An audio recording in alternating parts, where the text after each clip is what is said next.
이혼 재판이 끝나자마자 남편에게 집에서 쫓겨났다. 살 곳도 돈도 없었다. 한 엄마는 11살 딸아이를 끌어안고 서울의 장대비 속을 헤맸다.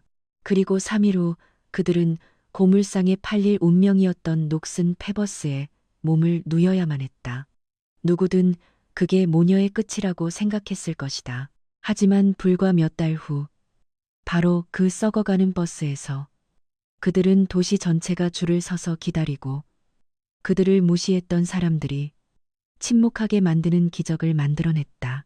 물이 새던 그 비 오는 밤들에는 무슨 일이 있었을까? 그리고 어떻게 빈손의 엄마가 그토록 극적으로 운명을 뒤집을 수 있었을까? 이야기는 그들이 길거리로 내몰린 순간부터 시작되며 당신은 그 뒤에 숨겨진 결말을 믿지 못할 것이다. 서울의 장맛비는 언제나처럼 예고 없이 쏟아졌다. 인정사정 봐주지 않았다. 굵은 빗방울이 뜨겁게 달아오른 아스팔트 위를 후려치며 서울가정법원 정문을 나서는 김수진의 구두 뒤축에 흙탕물을 튀겼다. 잿빛 하늘은 손에 닿을 듯 낮게 내려앉아 있었다. 사람들은 서둘러 우산을 펴고 비옷을 여미며 오토바이에 올라타 빗속으로 사라졌다. 빗속에 망연자실 서서 마른 체형의 여자아이의 손을 꽉 쥔 채 서 있는 한 여인에게는 아무도 관심을 주지 않았다. 수지는 우산이 없었고 비를 피할 생각조차 할 정신이 없었다. 등 뒤에서 닫힌 조정실 문과 동시에 그녀 인생의 또 다른 문도 다시는 돌아갈 수 없게 쾅 닫혀버렸다. 딸 하은이 엄마를 올려다보며 떨리는 목소리로 물었다. 엄마, 이제 우리 집에 가요? 집이라는 두 글자가 비수처럼 수진의 심장을 찔렀다. 이제 무슨 집? 그녀가 계단 하나하나를 닦고 베란다에 화분 하나하나를 직접 심었던 그 집. 딸아이가 매년 문틀의 키를 재던 그곳은 오늘부로 더 이상 모녀의 것이 아니었다. 수진이 미처 대답하기도 전에 등 뒤에서 면도날처럼 날카로운 시어머니의 목소리가 들려왔다. 거기 서서 뭐해? 끝났으면 어서 눈앞에서 사라져. 수진이 돌아보았다. 한때 그녀를 착한 며느리라 부르고 결혼식 날 그녀의 손을 잡아주었던 박 여사가 고급스러운 검은 우산 아래 팔짱을 낀 채 서 있었다. 그녀의 입술은 냉혹하게 꾹 다물려 있었다. 그 옆에는 죽고 못 살겠다며 그녀를 사랑한다고 맹세했던 남편 민준이 이제는 빚쟁이를 피하듯 그녀의 시선을 피하고 있었다. 수진이 그를 보며 잠긴 목소리로 말했다. 당신 정말 나한테 이럴 수 있어? 민준은 지겹다는 듯 가식적인 한숨을 쉬었다. 수진 씨, 서류에 도장 다 찍었고 법원에서도 끝났어. 뭘 더 끌어? 그럼 통장에 있던 돈은 다 어디로 옮겼어? 수진의 목이 메었다. 그건 부부가 함께 모은 저축이었다. 민준이 미간을 찌푸렸다. 회사 자금 운용하기 편하게 그리로 옮겼어. 그리고 집은 처음부터 내 명의였잖아. 당신도 알면서 수지는 쓰디쓴 실소를 터뜨렸다. 내 일자리는? 민주는 대답이 없었다. 박 여사가 경멸 가득한 목소리로 끼어들었다. 얘야, 남의 회사가 전처까지 먹여 살릴 의무는 없는 거란다. 시집 왔을 땐 남편한테 기대고 이혼했으면 내 스스로 살 길 찾아야지. 더는 매달리지 마라. 하은이 엄마의 손을 꽉 쥐었다. 엄마, 할머니가 무슨 말 하는 거야?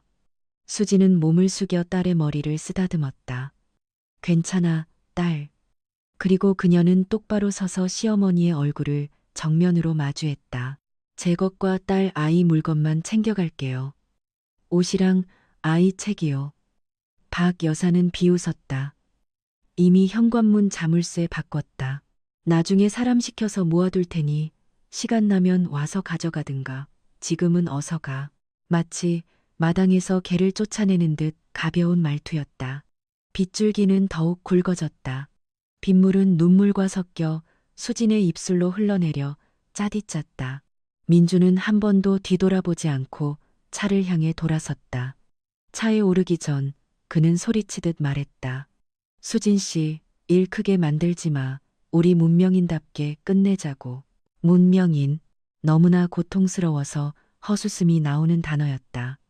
고급 세단이 움직이기 시작했고 바퀴가 더러운 물웅덩이를 지나며 흙탕물을 수진의 바짓가랑이에 온통 튀겼다.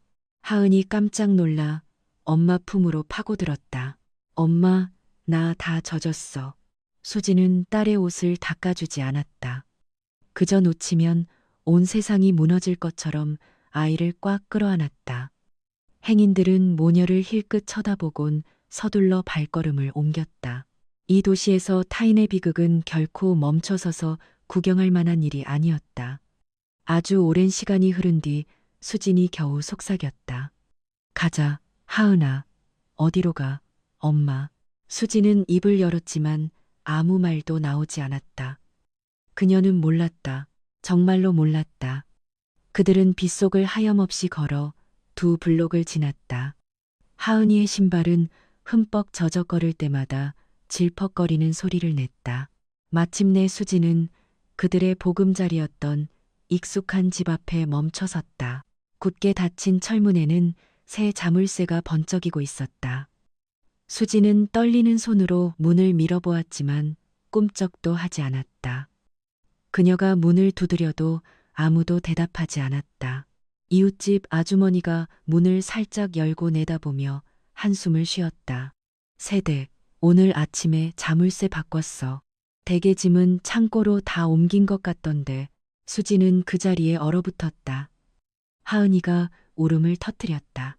엄마, 나 집에 들어갈래. 내 책가방 가져와야 해. 수지는 차가운 문 앞에 무릎을 꿇었다. 그녀는 더 세게 문을 두드렸다. 문 열어요. 여긴 내 집이에요. 내 딸 물건이 안에 있단 말이에요. 대답은 없었다. 빗소리와 그녀의 심장이 부서지는 소리뿐이었다. 이웃집 아주머니가 그녀의 팔을 끌었다. 세댁, 소용없어. 저 사람들 문 안 열어줄 거야. 수지는 문에서 손을 뗐다. 그녀는 깨달았다. 정말로 모든 것이 끝났다는 것을. 집도, 돈도, 일도, 돌아갈 곳도 없었다. 그녀는 가방을 뒤져 떨리는 손으로 휴대폰을 열었다. 은행 계좌 잔액 75,000원, 잔인한 숫자였다. 수지는 눈물 속에서 웃음을 터뜨렸다. 이 돈이면 며칠은 버틸 수 있겠지.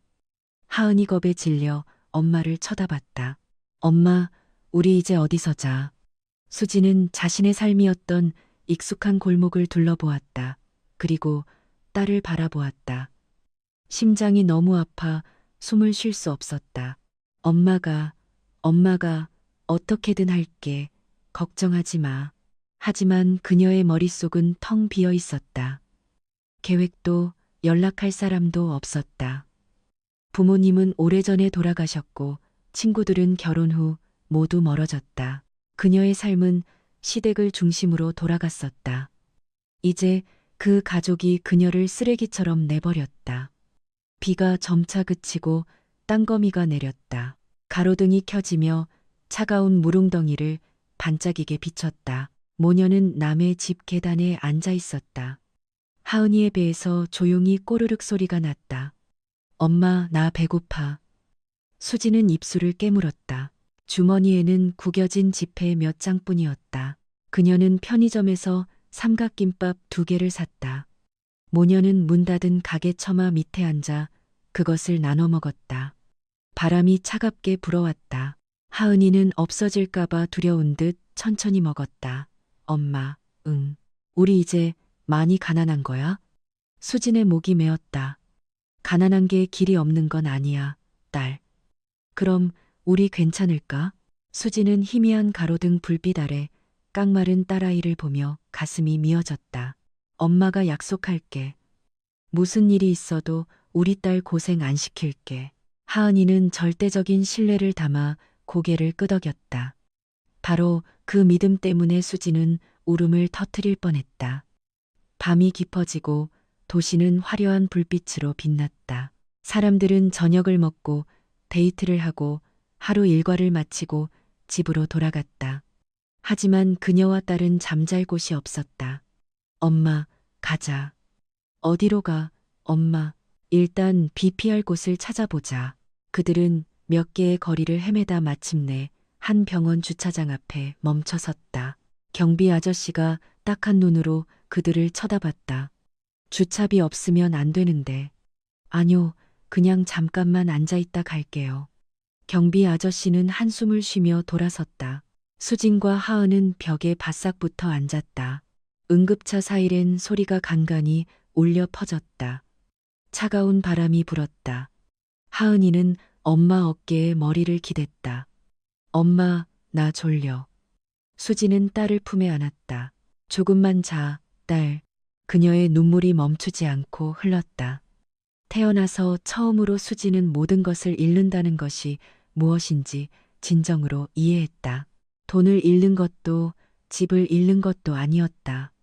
그것은 소속될 곳이 없다는 감각이었다. 수백만 명이 북적이는 이 도시 한가운데서 그녀와 딸은 편히 잠들 작은 공간 하나 없었다. 수지는 칠흑 같은 하늘을 올려다보았다.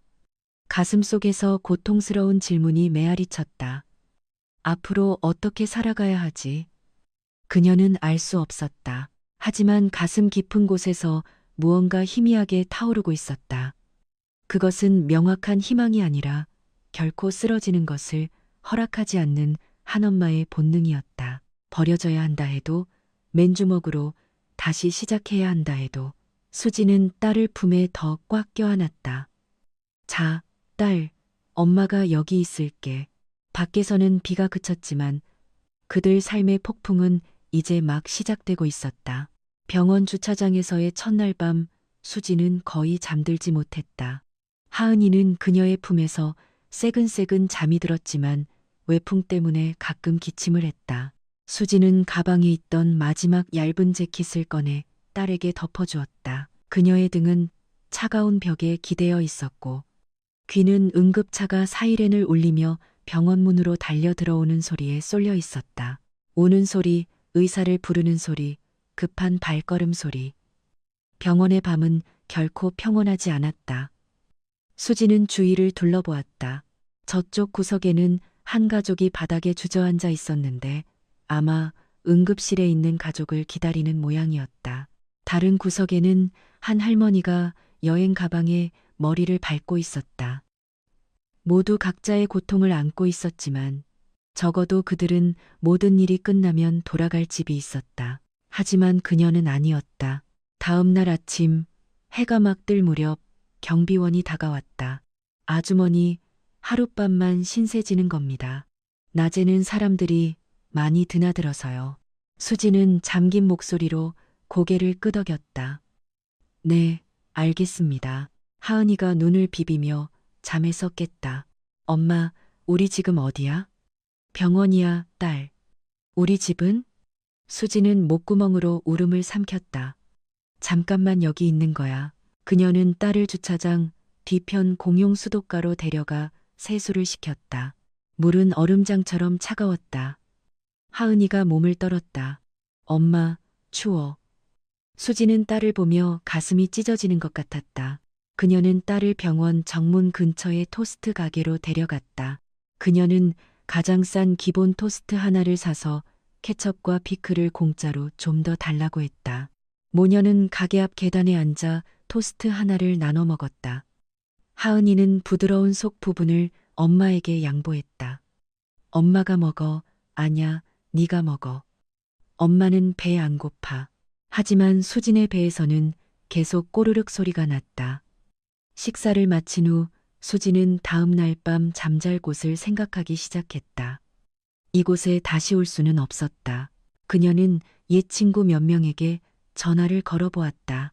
첫 번째 전화는 받지 않았다. 두 번째 전화는 받았지만 당황한 목소리였다. 수진이니? 오랜만이다. 지금 우리 집이 좁아서 식구도 많고. 수지는 씁쓸하게 웃었다. 아냐, 괜찮아. 그녀는 전화를 끊었다. 거절당하는 감각은 어제의 비보다 더 아팠다. 한낮에 서울 햇볕은 불을 쏟아붓는 듯했다. 모녀는 큰 길을 따라 걸었다.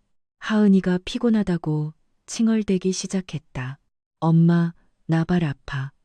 수지는 어제 젖어 아직 마르지 않은 딸의 플라스틱 샌들을 보았다. 그녀는 주저앉아 딸의 샌들을 벗기고 자신의 옷자락으로 발을 닦아주었다. 어디로 가야 할지 막막했다. 버스 터미널, 공원, 기차역, 해질녘.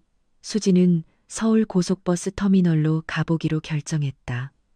그곳은 사람이 많아 적어도 너무 횡하지는 않을 터였다. 그들은 한쪽 벽 구석에 몸을 웅크렸다. 버스 도착을 알리는 안내 방송이 끊임없이 울려 퍼졌다. 음료수를 파는 한 중년 여성이 지나가다 모녀를 한참 보더니 물었다. 차 기다려요? 수지는 고개를 저었다. 아니요. 아주머니는 더 자세히 살폈다. 잠잘 곳이 없는 모양이네. 수지는 고개를 숙인 채 대답하지 않았다.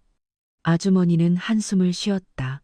저 뒤편에 가면 일용직 노동자들이 가끔 노숙하는데 경찰이 자주 순찰돌아. 수지는 고맙다고 인사하고 하은을 데리고 터미널 뒤편으로 갔다. 그곳에는 몇몇 남자들이 골판지 위에 누워 있었고 몇몇 여자들은 어린아이를 안고 있었다. 땀 냄새, 기름 냄새, 먼지가 뒤섞여 있었다. 하은이가 속삭였다. 엄마, 나 무서워. 수지는 딸의 손을 꽉 쥐었다. 엄마가 있잖아. 둘째 날 밤, 그들은 주워온 골판지 위에 몸을 웅크리고 누웠다. 수지는 잠들지 못하고 터미널의 높은 천장을 바라보며 굉음을 내며 달리는 화물차 소리를 들었다.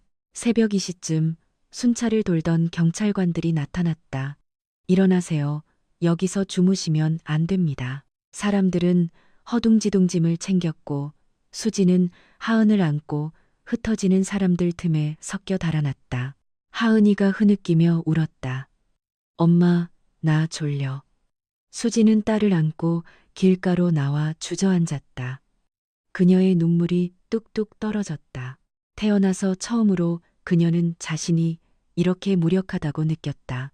셋째 날 아침 수지는 지갑을 들여다보았다. 100만 원도 채 남지 않았다. 그녀는 계산을 시작했다. 외곽의 가장 싼 월세방을 구하려 해도 보증금이 몇백만 원은 필요했다. 부족했다. 고향으로 돌아가자니 그녀에겐 더 이상 고향이 없었다. 그녀는 주워온 종이 조각에 무언가를 열심히 그리고 있는 하은을 보았다. 뭐 그려? 하은이가 그림을 들어 보였다. 작은 창문 2개가 달린 작은 집과 그 위로 커다란 해가 떠 있는 그림이었다. 우리도 다시 집이 생길 거야, 엄마.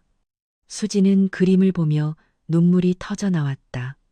그녀는 문득 어제 낡은 휴대폰으로 스쳐봤던 페버스 매물 광고가 떠올랐다. 그녀는 다시 광고를 열었다. 45인승 페버스 매물, 운행 가능, 580만 원. 경기도 안산에서 확인 가능. 580만 원, 그녀에겐 없었다. 하지만 그녀에게는 가방 속에 넣어둔 약간의 결혼 예물이 있었다. 문이 잠기기 전 유일하게 챙겨 나온 것이었다. 그녀는 가방을 열어 작은 귀걸이와 반지를 보았다. 결혼식 날의 기억이 밀려왔다. 민주는 그녀에게 반지를 끼워주며 말했었다. 앞으로 무슨 일이 있어도 절대 당신을 버리지 않을게. 수지는 냉소적으로 웃었다. 그녀는 딸을 안고 일어섰다. 엄마 따라와. 어디가, 엄마? 예물 팔러. 작은 금은방은 터미널 근처 골목에 있었다. 주인은 예물을 꼼꼼히 살폈다. 오래된 금이네요. 값은 많이 못 쳐드려요. 수지는 고개를 끄덕였다. 손에 돈다발을 쥐었을 때 그녀의 마음은 과거의 한 부분을 잘라낸 듯했다. 금은방을 나와 그녀는 하은을 보았다. 우리 안산 가자. 하은이 놀라서 물었다. 놀러 가는 거야, 엄마? 수지는 희미하게 웃었다. 새 집 찾으러 그들은 저렴한 시외버스를 타고 안산으로 향했다. 국도는 먼지로 자욱했고 버스는 심하게 덜컹거렸다. 하은이는 엄마 어깨에 기대어 졸았다. 수지는 창밖을 내다보았다. 마음은 두려움과 결의로 가득 차 있었다. 그녀에게는 더 이상 물러설 곳이 없었다. 그날 오후 모녀는 국도변의 한 고물상 앞에 섰다. 낡은 차들이 어지럽게 널려 있었고 페인트는 벗겨지고 유리는 깨지고 쇠 프레임은 녹슬어 있었다. 고물상 주인은 햇볕에 그을린 중년 남성이었다. 버스는 사서 뭐 하시려고? 수지는 심호흡을 했다. 살려고요. 남자는 그녀를 위아래로 훑어보고는 하은을 보았다. 저 버스에서요? 수지는 고개를 끄덕였다. 남자가 웃음을 터뜨렸다. 농담이죠? 이 버스는 그냥 뜯어서 고철로 파는 거예요. 하은이가 엄마의 손을 끌며 색이 바랜 노란색 버스를 반짝이는 눈으로 쳐다봤다. 엄마, 저거 창문 되게 많다. 수지는 버스 가까이 다가갔다.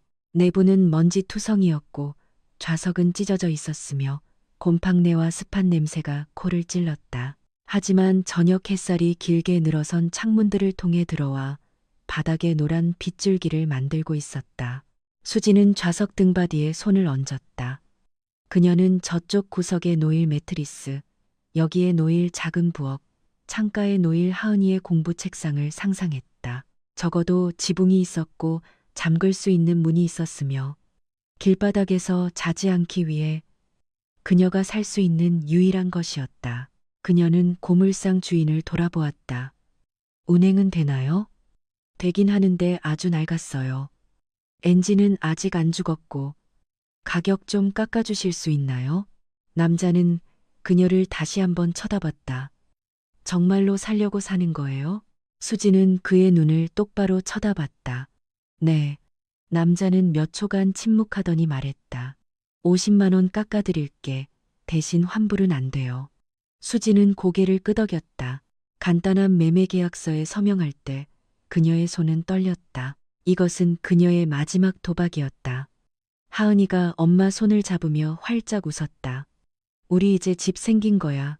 엄마? 수지는 딸을 보았다. 응, 우리 새 집이야. 해질녘 수지는 운전석에 앉았다. 그녀는 버스를 운전해 본 적이 없었다. 고물상 주인이 간단히 설명해 주었다. 천천히 가요. 익숙하지 않으면 느리게.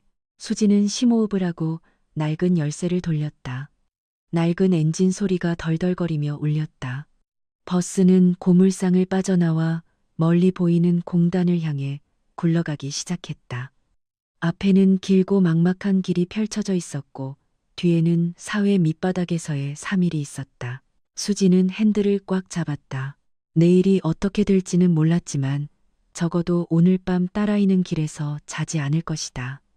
그리고 한 엄마에게는 때로는 그것만으로도 계속 살아갈 이유는 충분했다. 수진이 고물상을 벗어나는 비포장도로에서 처음으로 가속 페달을 밟았을 때 낡은 버스는 심하게 덜컹거렸다. 그녀의 손은 하얗게 질릴 때까지 핸들을 꽉 쥐고 있었다. 차가 덜컹거릴 때마다 그녀의 심장은 쿵 내려앉았다. 이 새로운 집이 길 한복판에서 멈춰버릴까봐 두려웠다. 하은이는 맨 앞좌석에 앉아 먼지투성이 유리창 밖을 눈을 동그랗게 뜨고 바라보았다. 엄마, 우리 어디로 가? 일하는 사람들이 많은 곳으로. 거기라면 우리가 살기 좀 더 쉬울 거야. 학교도 있어. 엄마? 수지는 순간 말을 멈췄다. 너무나 현실적인 질문이었다. 있을 거야, 딸. 엄마가 약속할게. 버스는 붐비는 오토바이와 트럭들 사이에 끼어 국도를 느릿느릿 달렸다. 사람들은 그들을 돌아보았다. 어떤 이는 호기심 어린 눈으로, 어떤 이는 깡마른 여자가 녹슨 버스를 운전하는 것을 보고 웃음을 터뜨렸다. 수지는 신경 쓰지 않았다. 그녀는 그저 딸을 안전한 곳으로 데려가야만 했다. 1시간 남짓 달린 후 수지는 움푹 파인 작은 길로 접어들어 큰 공단 뒤편의 공터로 향했다. 잿빛 공장 건물들이 끝없이 이어져 있었다. 퇴근하는 노동자들이 쏟아져 나오기 시작했다. 파란색, 회색 작업복이 뒤섞이고 왁자지껄한 말소리와 웃음소리가 들렸다. 수지는 밤새 주차하는 몇몇 트럭이 있는 공터 가장자리에 차를 세웠다. 그녀가 시동을 끄자 시끄러운 엔진 소리 뒤로 기이한 정적이 흘렀다. 여기서 지내는 거야, 엄마? 하은이가 물었다. 응, 적어도 오늘 밤은. 모녀는 차에서 내렸다. 기름 냄새, 흙먼지 냄새, 녹슨 쇠 냄새가 코를 찔렀다. 수지는 주위를 둘러보았다. 아무도 그들에게 관심을 주지 않았다. 다행이었다. 그녀는 다시 버스에 올라 문을 닫았다. 3일 만에 처음으로 그들은 닫을 수 있는 문을 갖게 되었다. 수지는 버스벽에 등을 기댄 채 숨을 내쉬었다. 엄마, 우리 정말로 집이 생긴 거야? 하은이가 작게 웃었다. 수지는 바로 대답하지 못했다. 그녀는 먼지투성이 차안, 찢어진 좌석, 흙으로 뒤덮인 바닥, 물 얼룩이 진 천장을 둘러보았다. 하지만 이곳은 건조했고 비바람을 막아주었으며 그들에게 속한 유일한 장소였다. 응, 그녀가 조용히 말했다. 우리 집이야. 하은이가 좌석 사이 통로를 뛰어다녔다. 창문이 엄청 많아, 엄마. 낮에는 엄청 밝겠다. 수지는 힘없이 미소 지었다. 그녀는 가방에서 물병을 꺼내 딸이 앉을 앞쪽 몇 좌석을 대충 닦았다. 밤은 금세 찾아왔다. 공단의 기계 소리는 점차 잦아들고 벌레 우는 소리만 들렸다. 틈이 벌어진 창문 틈으로 바람이 불어와 차 안은 점점 추워졌다. 수지는 얇은 재킷을 좌석에 깔아 하은이를 눕혔다. 그녀는 그 옆에 누웠다. 등은 쑤셨지만 마음은 한결 가벼웠다. 엄마. 응, 우리 여기서 오래 있을 거야? 수지는 어두컴컴한 천장을 올려다보며 말했다. 우리가 더 좋은 곳을 찾을 때까지. 하은이가 돌아누워 엄마를 껴안았다. 나 이 집 좋아. 영화에 나오는 집 같아. 수지는 작게 웃었다. 무슨 영화가 이런데? 캠핑카 타고 여행하는 사람들 나오는 영화. 수지는 울컥했다. 이게 여행이었으면 얼마나 좋을까. 그날 밤 수지는 며칠 만에 처음으로 깊은 잠을 잤다. 춥고 딱딱했지만 경비원이나 경찰에게 쫓겨 깨지 않아도 되었다.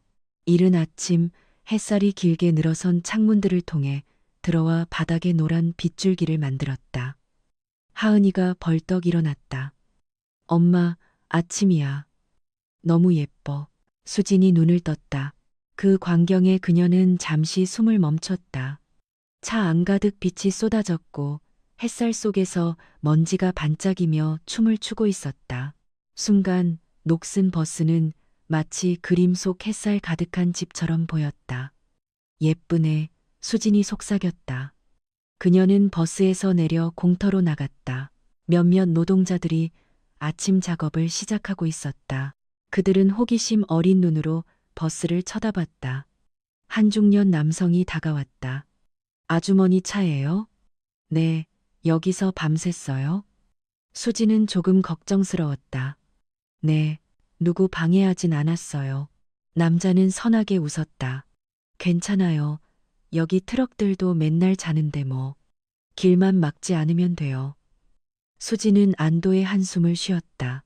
그녀는 공단 입구의 노점에서 토스트 2개를 샀다. 이번에는 계란 프라이도 추가했다. 모녀는 버스 계단에 앉아 맛있게 먹었다. 엄마, 오늘 우리 뭐 해? 수지는 생각에 잠겼다. 그녀는 최대한 빨리 돈을 벌어야 했다. 하지만 무엇을? 자본도 고정된 장소도 서류도 없었다. 오직 두 손뿐이었다.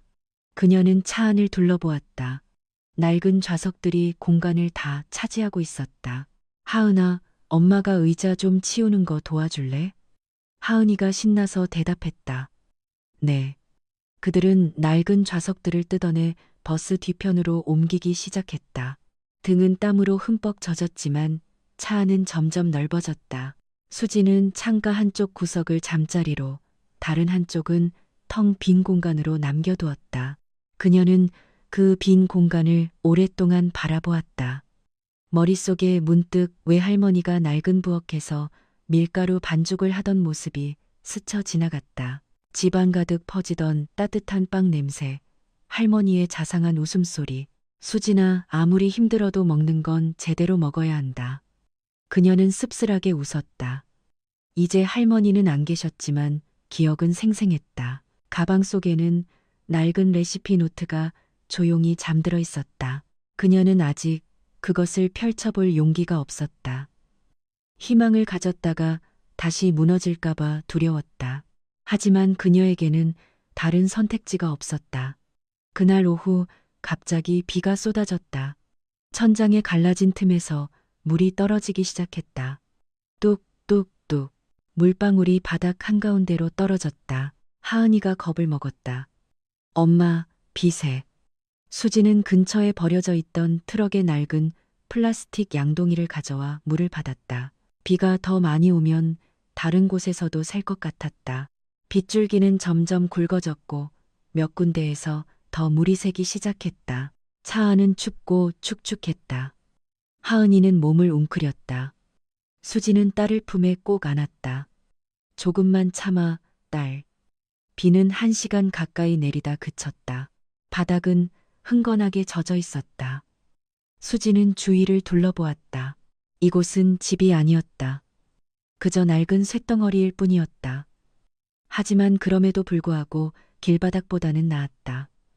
그날 밤 하은이는 기침을 하기 시작했다. 수진이 딸의 이마에 손을 얹었다. 뜨거워. 엄마, 나 힘들어. 수진의 심장이 철렁했다. 이런 습한 환경이 아이를 병들게 하기 쉽다는 것을 그녀는 알고 있었다. 하지만 방을 얻을 돈이 없었다. 그녀는 그저 편의점에서 뜨거운 물을 사와 딸의 몸을 닦아주는 것밖에 할 수 없었다. 조금만 참아, 딸아. 하은이가 엄마 손을 잡았다. 엄마 울지 마. 나 괜찮아. 수지는 고개를 돌렸다. 눈물이 걷잡을 수 없이 흘렀다. 그녀는 마음속으로 속삭였다. 지금 당장 무언가를 해야 해. 그녀는 레시피 노트를 꺼냈다. 낡은 가죽 표지. 첫 장에는 할머니의 익숙한 필체가 있었다. 내 사랑하는 수진이에게.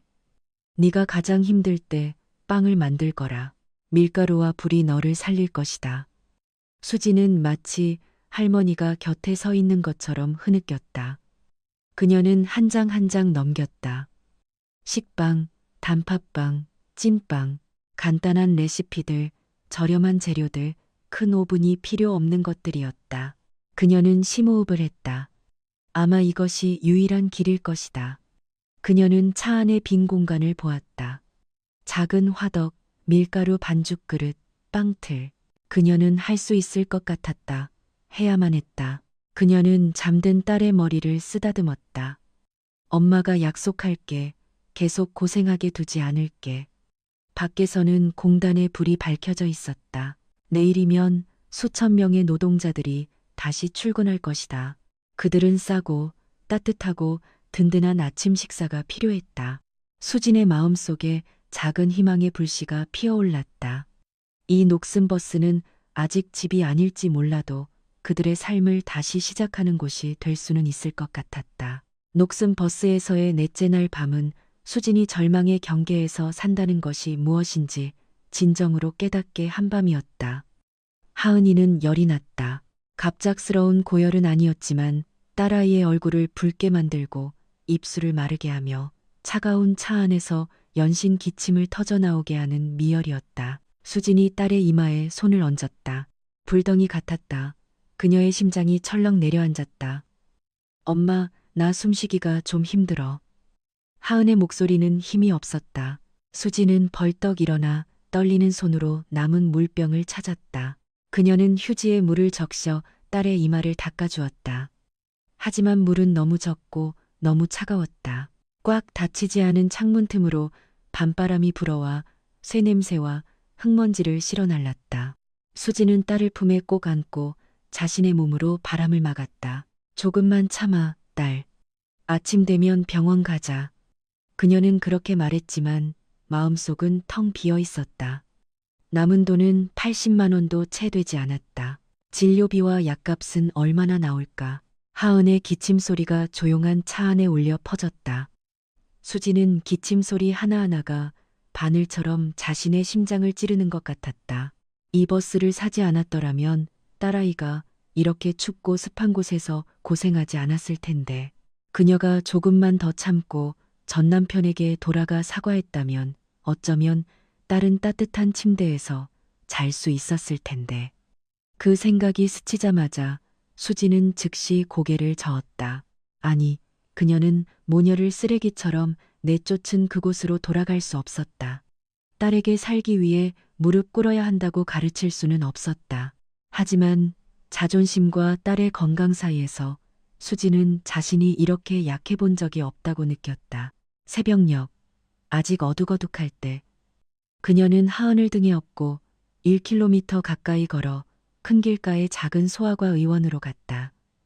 의사는 간단히 진찰하고 폐소리를 들었다. 감기로 인한 급성 인후염이네요. 몸을 따뜻하게 하고 약 잘 챙겨 먹여야 합니다. 수지는 연신 고개를 끄덕였다.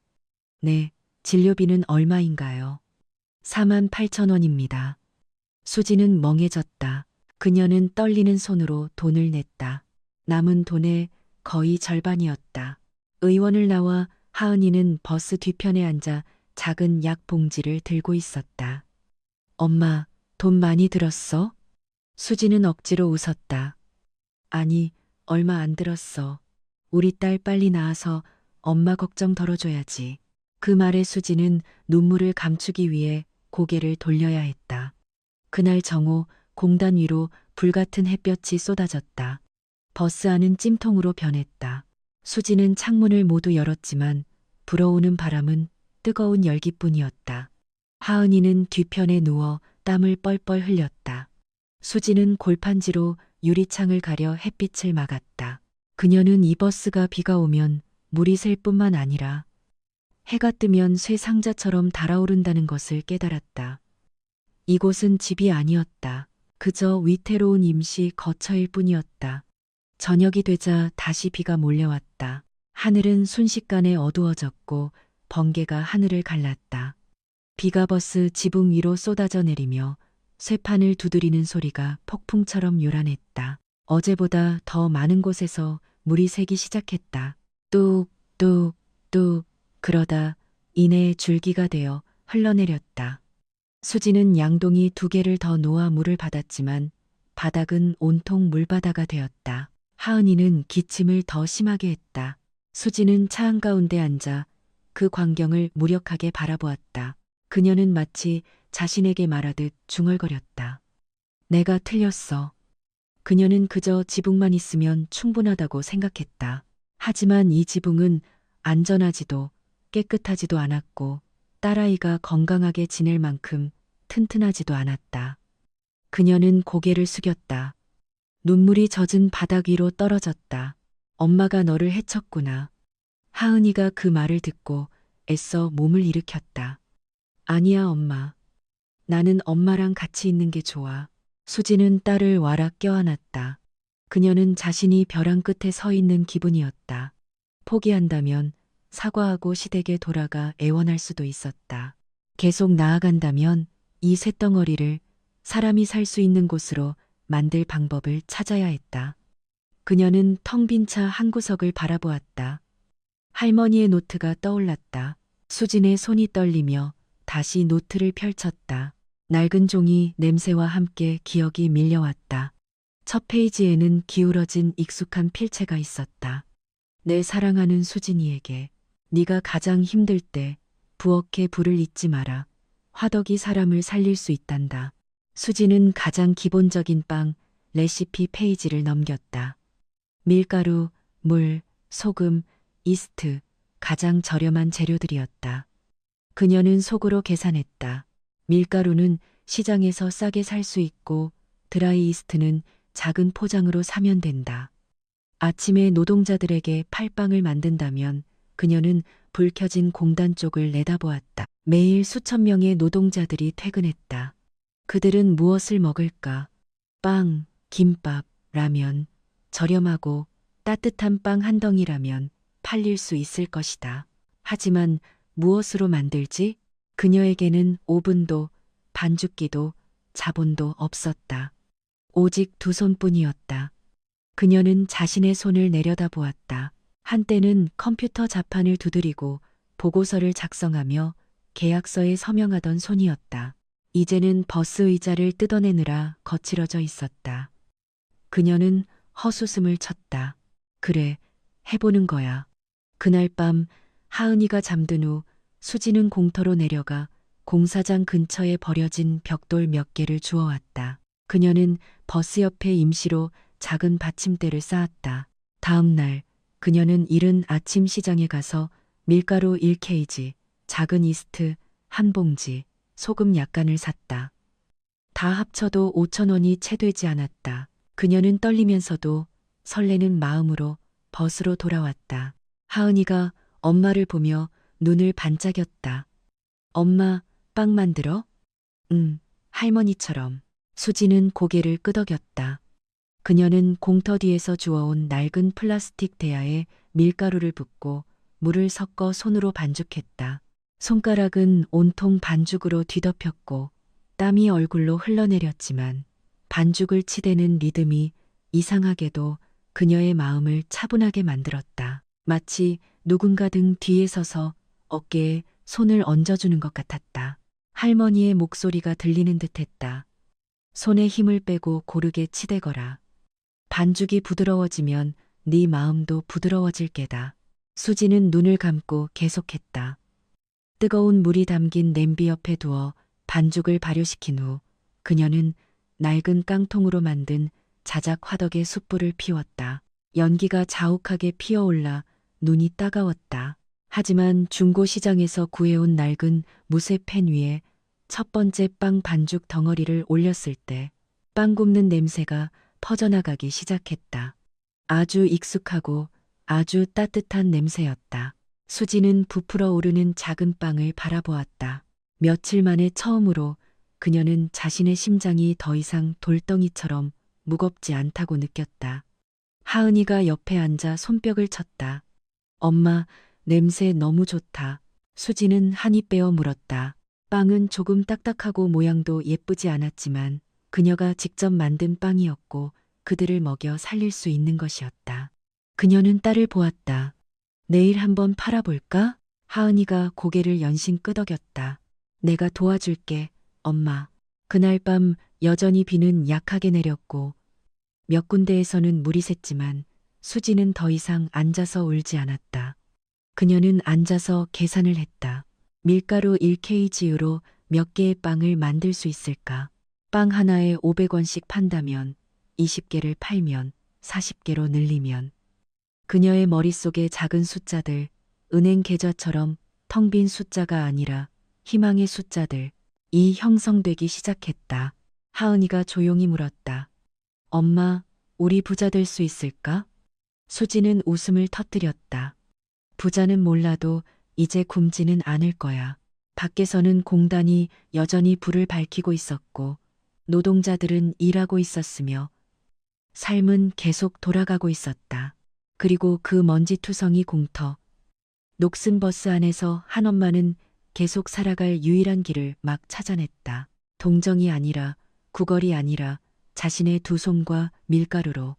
내일은 첫 번째 시험대가 될 것이다. 하지만 법원 앞에서 비를 맞던 그날 이후 처음으로 수지는 자신이 완전히 빈손이 아니라고 느꼈다. 그녀에게는 아주 작지만 다시 시작하기에 충분한 무언가가 생겼다. 아직 동이 트기도 전에 수지는 잠에서 깼다. 공단의 트럭 소리나 기계 소리 때문이 아니라 심장이 너무 빨리 뛰어서였다. 오늘이 처음으로 빵을 파는 날이었다. 하은이는 뒤편에서 아직 자고 있었다. 약을 먹은 후 숨소리는 한결 고르게 변했지만 목은 여전히 살짝 잠겨 있었다. 수지는 딸의 머리를 조용히 쓰다듬으며 속삭였다. 조금 더 자, 딸. 엄마 빵 만들게. 그녀는 버스 옆 화덕에 숯불을 피웠다. 아직 차가운 새벽 공기 속으로 희뿌연 연기가 피어올랐다. 그녀의 손은 재빨리 밀가루를 섞고 다시 한번 반죽을 치댔다. 작게 나뉜 반죽 덩어리들이 낡은 무쇠 팬 위에 올려졌다. 칙 하는 작은 소리가 나며 따뜻한 빵 냄새가 새벽의 찬 공기와 공터의 쇠 냄새에 섞여 퍼져나갔다. 수지는 만들면서 속으로 되뇌었다. 너무 많이 생각하지 말자. 그냥 해보는 거야. 그냥 시도하는 거야. 6시쯤 되자 노동자들이 아침 작업을 위해 공터를 지나가기 시작했다. 그들은 바쁘게 걸으며 휴대폰을 보거나 서로 이야기를 나누었다. 수지는 마른 침을 삼켰다. 그녀는 버스문 앞에 작은 플라스틱 쟁반을 놓고 그 위에 첫빵 15개를 올렸다. 빵은 예쁘지 않았다. 큰 빵집처럼 노릇하지도 않았지만 아직 김이 모락모락 나는 따끈한 빵이었다. 그녀는 심호흡을 하고 목소리를 냈다. 따뜻한 빵 사세요. 하나에 500원입니다. 그녀의 목소리는 살짝 떨렸다. 몇 사람이 고개를 돌려 쳐다봤다. 한 여성 노동자가 멈춰서서 빵 쟁반을 보더니 수진을 쳐다봤다. 이게 무슨 빵이에요? 직접 만든 따끈한 빵이에요. 아주머니는 미간을 찌푸렸다. 안에 뭐 들었어요? 아니요, 오늘은 없어요. 내일은 소보로나 팥을 넣어보려고요. 아주머니는 몇 초간 망설이더니 지갑을 꺼냈다. 하나 먹어볼게요. 수지는 떨리는 손으로 빵을 건넸다. 아주머니는 한 입 베어 물었다. 수지는 눈도 깜빡이지 않고 쳐다봤다. 몇 초가 1분처럼 길게 느껴졌다. 그러다 아주머니가 고개를 끄덕였다. 괜찮네요. 저기 파는 것보다 뜨겁고 부드러워요. 수지는 안도의 한숨을 내쉬었다. 네, 감사합니다. 그저 괜찮네요라는 한마디였지만 마치 하늘이 열리는 것 같았다. 그 말을 들은 다른 남성 노동자가 다가왔다. 얼마예요? 500원입니다. 2개 주세요. 수진의 손에 동전이 놓였다. 그녀는 세면서 심장이 쿵쿵 뛰었다. 3개가 팔렸다. 5개. 그리고 8개. 3명의 무리가 함께 멈춰서서 사갔다. 처음 여셨나 봐요? 네. 계속 여기서 파실 거예요? 수지는 작게 고개를 끄덕였다. 네. 잘 되면요. 불과 40분 만에 쟁반은 텅 비었다. 수지는 멍하니 서 있었다. 그녀는 자신의 손에 쥔 구겨졌지만 진짜인 동전과 지폐를 내려다보았다. 500원. 많지는 않았지만 빌리거나 구걸하거나 무릎 꿇지 않고 그녀 스스로 번 돈이었다. 하은이가 머리가 헝클어진 채 버스에서 뛰어나왔다. 다 팔렸어, 엄마. 수지는 눈을 반짝이며 고개를 끄덕였다. 다 팔렸어. 하은이가 환호성을 질렀다. 내가 엄마 빵 맛있다고 했잖아. 수지는 웃음을 터뜨리며 문득 딸을 꽉 껴안았다. 우리 딸 덕분이야. 그날 수지는 다시 시장에 가서 밀가루를 더 사고 저렴한 소보로와 팥, 오이 피클을 조금 샀다. 그녀는 한 푼 한 푼 꼼꼼하게 계산했다. 오후에는 소를 넣은 빵 몇 개를 시험 삼아 만들어 보았다. 저녁에는 몸이 녹초가 되었지만 마음은 며칠 전보다 훨씬 가벼웠다. 빵을 판 지 이틀째 그녀는 30개를 만들었다. 어제의 노동자 몇몇이 다시 찾아왔다. 어제처럼 2개 주세요. 오늘은 뭐 넣은 거 있어요?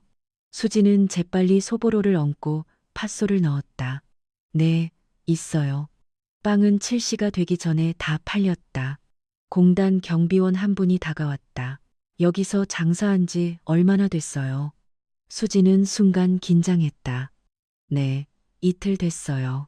그는 주위를 둘러보았다. 여기 주차할 때 깔끔하게 하고 트럭길 막지 마세요. 수지는 연신 고개를 끄덕였다. 네, 깨끗하게 할게요. 그는 빵 쟁반을 보더니 말했다. 나도 하나 줘봐요. 그는 한 입 베어 물고 천천히 씹었다. 괜찮네. 수지는 웃었다. 그녀는 가장 중요한 것이 칭찬이 아니라 그들이 다시 찾아온다는 사실임을 깨달았다. 셋째 날, 그녀는 40개를 만들었다. 계속되는 반죽에 팔이 쑤셨다. 숯불 연기에 눈이 따가웠다. 하은이는 엄마를 도와 빵을 포장하고 돈을 받고 거스름 돈을 내주기 시작했다. 엄마, 우리 얼마 벌었어? 수지는 하루가 끝날 무렵 앉아서 계산을 했다. 밀가루, 숯, 속 재료값을 빼고 나니 약 12, 0원을 벌었다. 많지는 않았지만 딸의 약을 더 사고 비를 막을 방수포를 사고 물이 새는 곳을 임시로 막기에 충분했다. 그날 밤 수지는 버스 좌석에 누워 공단의 불빛이 점점이 비치는 천장을 바라보았다. 그녀는 법원 앞에서 비를 맞던 날을 떠올렸다. 다시는 일어설 수 없을 거라고 생각했었다. 지금도 단단히 선 것은 아니었지만 그녀는 첫 몇 걸음을 뗐다. 하은이가 돌아 누우며 말했다. 엄마, 응, 우리 더 많이 만들 수 있을까? 왜? 사람들이 고기 넣은 샌드위치도 먹던데 우리도 그거 만들 수 있어? 수지는 웃었다. 천천히 해야지, 딸. 아직은 이것저것 살 돈이 없어. 그럼 차근차근 하면 되지. 단순한 말이었지만 수지는 오랫동안 생각에 잠겼다. 차근차근, 맞다. 아무도 하루아침에 부자가 되지 않고 아무도 폐허 속에서 빵 한 덩이로 단번에 일어서지 못한다. 하지만 빵 하나씩 하루하루 쌓아나가면 가능할지도 모른다. 넷째 날 아침 수진이 빵을 팔고 있을 때 한 여성이 멀리서 오랫동안 쳐다보고 있었다. 옷차림은 수수했지만 단정했고 머리는 깔끔하게 묶고 있었다.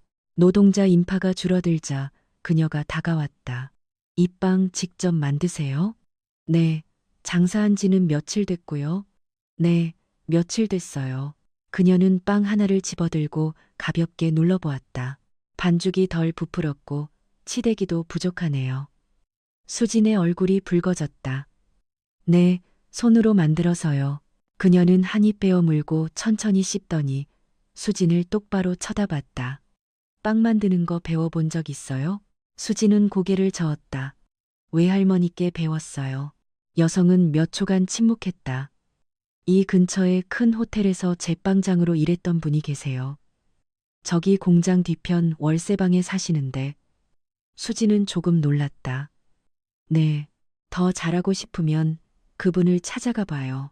그녀는 쟁반에 돈을 놓고 돌아섰다. 수지는 멍하니 서 있었다.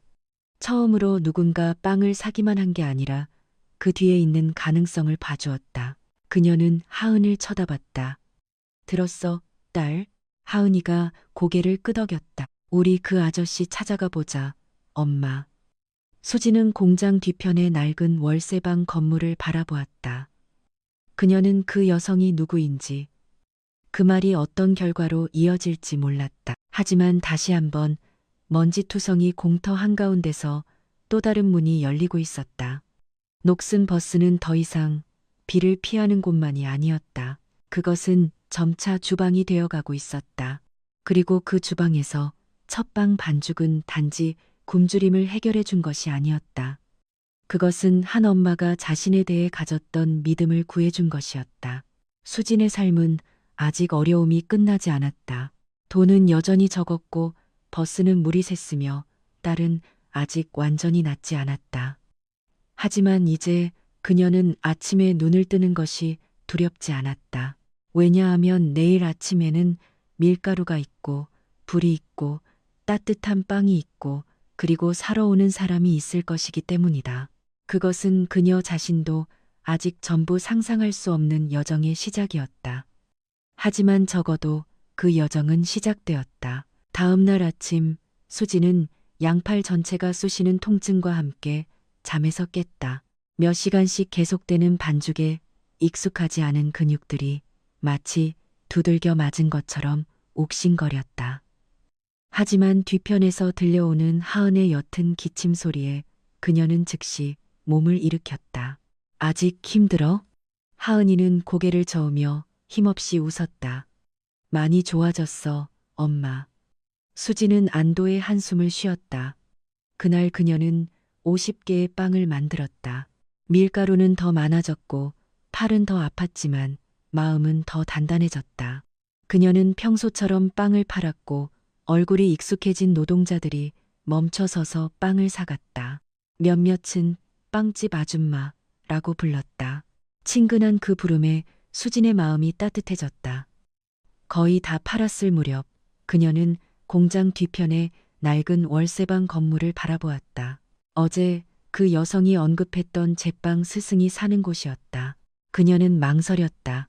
찾아갔다가 거절당하면 어쩌지. 귀찮게 하는 거면 어쩌지. 하지만 그녀는 밀가루 묻은 자신의 손을 내려다보았다. 계속 이 방식대로만 만들면 빵은 더 나아지지 않을 것이다. 그녀는 배워야 했고 제대로 만들어야 했다.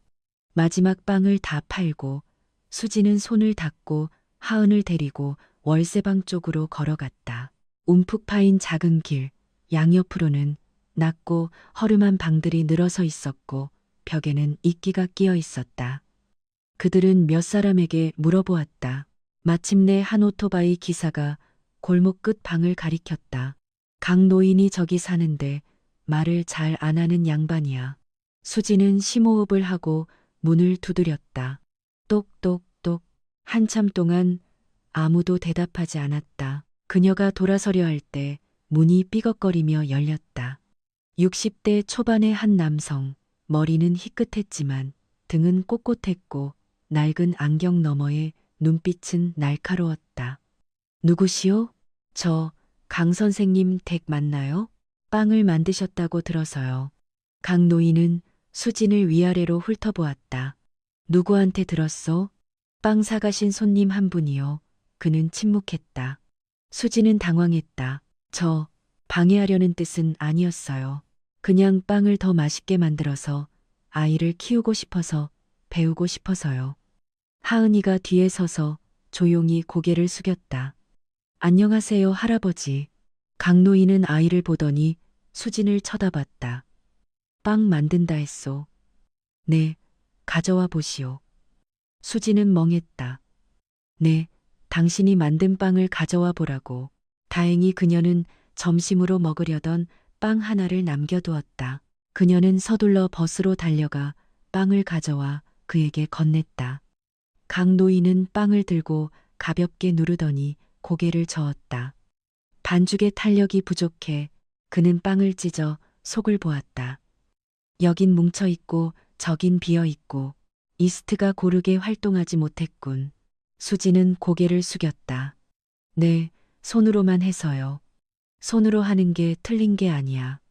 방법이 틀렸지. 그는 한 입 빼어 물고 눈을 감고 천천히 씹었다. 맛은 괜찮은데 식감이 엉망이야. 수지는 마른 침을 삼켰다. 선생님, 저 좀 가르쳐 주실 수 없을까요? 배울 돈은 없어요. 강 노인이 눈을 떴다. 이 일이 쉬운 줄 아시오? 아니요. 하지만 배울 각오는 되어 있습니다. 그는 수진의 손을 보았다. 작은 상처들, 뜨거운 수 때문에 깨진 손톱. 하루에 몇 개나 만드시오? 50개요. 다 팔리고? 네, 거의 다요. 그는 오랫동안 침묵하더니 방으로 들어갔다. 수지는 거절당했다고 생각했다.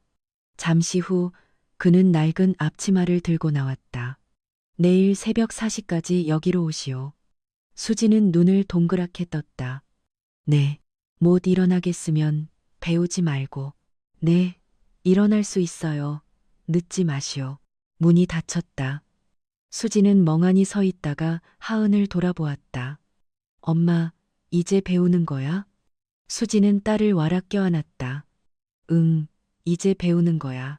다음 날 아침 정확히 4시에 수지는 문을 두드렸다. 강노인은 마치 그녀가 올 줄 알았다는 듯 이미 서 있었다. 들어오시오. 방은 작았지만 깨끗했다. 나무 테이블 하나, 스테인리스 대야 몇 개, 낡은 오븐, 반죽해 보시오. 수지는 따랐다. 그렇게 하는 게 아니야. 그가 그녀의 손을 잡고 반죽을 접는 법, 손목을 돌리는 법을 가르쳐 주었다. 치대는 건 힘이 아니라 리듬으로 하는 거야. 수진이 다시 해보자 반죽은 점차 부드러워졌다. 발효는 불 가까이에 직접 두는 게 아니야. 높은 온도는 이스트를 죽여.